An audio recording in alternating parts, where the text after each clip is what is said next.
And if he's a man, please tell him, Your hand, sir.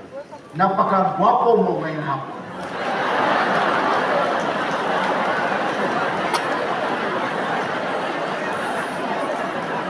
And if she's a lady, please tell her, you're so gorgeous and beautiful.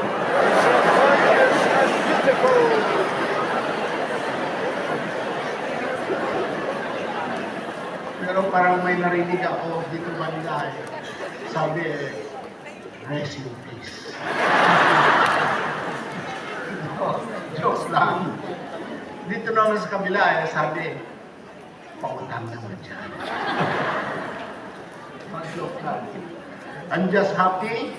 To start with, I would like to express my greetings, of course, first to the Honorable Chief Minister of the Autonomous Bangsamoro Autonomous Region in Muslim Mindanao, none other than Chief Minister Abu Ibrahim Al-Haj. Palakpakan po natin siya. Thank you. And I think the chairman of HWPL is coming very soon. Galing pa yata siya sa airport. So, medyo nahirapan. And also to the mayors, different mayors and governors, provinces and cities, municipalities who have passed the resolution supporting the DPCW. My greetings to all of you.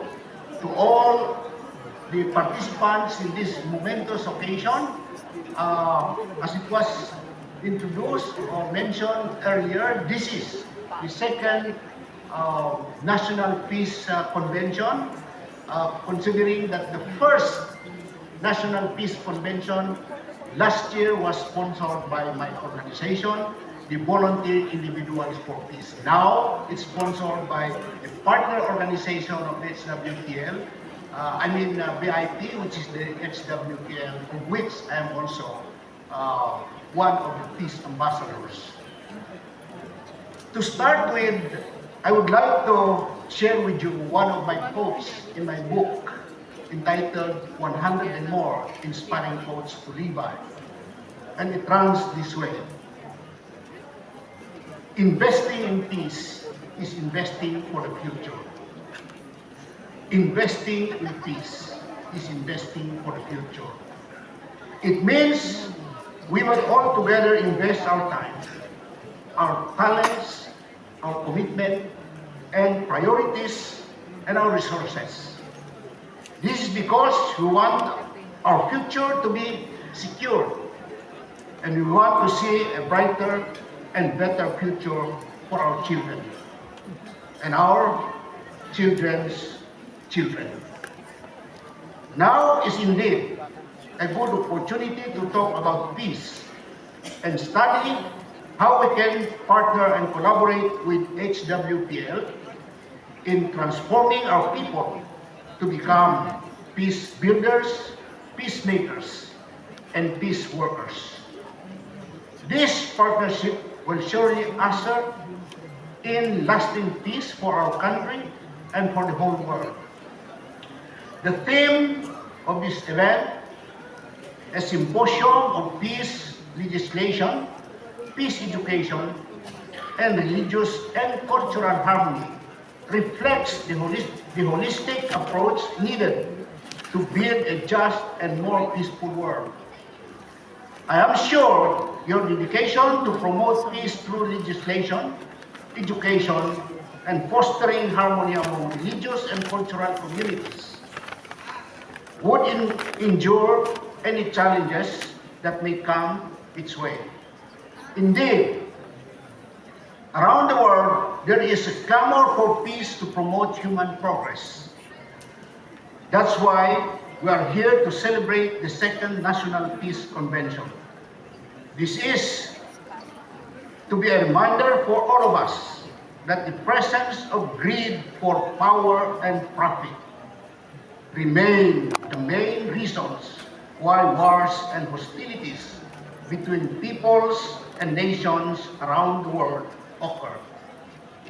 We are also here to band together in condemning this, in the strongest possible terms, the killings and destructions in the world brought about by all wars, armed conflicts, and hostilities that are being waged by people and nations against each other, while also denouncing the pain, hurt, and suffering that these have caused upon humanity. As what I've said in my book, denounce war and violence. Be a donor of love and peace, for love and peace are the inviolable lifeblood of diplomatic and sustainable global intercultural relations. Thus, we will again call on nations and peoples to end conflict and discord by sowing understanding through dialogue and communication, and support the DPCW, or the Declaration of Peace and Cessation of Wars, as espoused by HWPL. We will discuss initiatives and plans of actions that will pave the way for lasting peace and understanding among all peoples of the world. We will assemble our strengths, ideas, and passion to forge pathways towards peace and development. We will foster unity and national understanding through dialogues, cooperation, and compassion. We will then ignite the ripple effect of positive change, spreading peace and prosperity across our nation and beyond. And together we can build a future anchored in harmony and progress. From the bottom of my heart, as National Chairman and Founder of the Volunteer Individuals for Peace, VIP, and as Commissioner of the Commission on Higher Education, or CHED, who fought for the integration of peace education into the relevant higher education curricula under CMO #1 series of 2019, and it's now implemented across all higher education institutions throughout the country. This one was in partnership with HWPL. I urge you to extend your support to all peace initiatives and programs led by the HWPL by endorsing and fostering HWPL's peace efforts. We demonstrate a strong commitment of advancing and promoting global harmony and stability.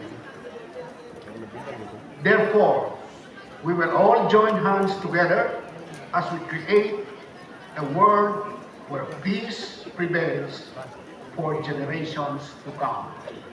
In our part, as a commissioner, together with HWPL, based on our memorandum of agreement, we have done a lot of peace initiatives across state universities and colleges.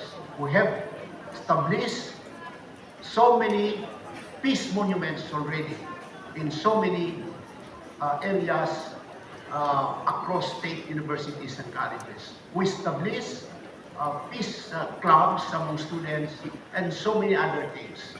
So for that matter, I would like to congratulate HWPL for sponsoring the second National Peace Convention, which is a very important initiative towards the attainment of lasting peace. Maraming salamat po, and thank you very much.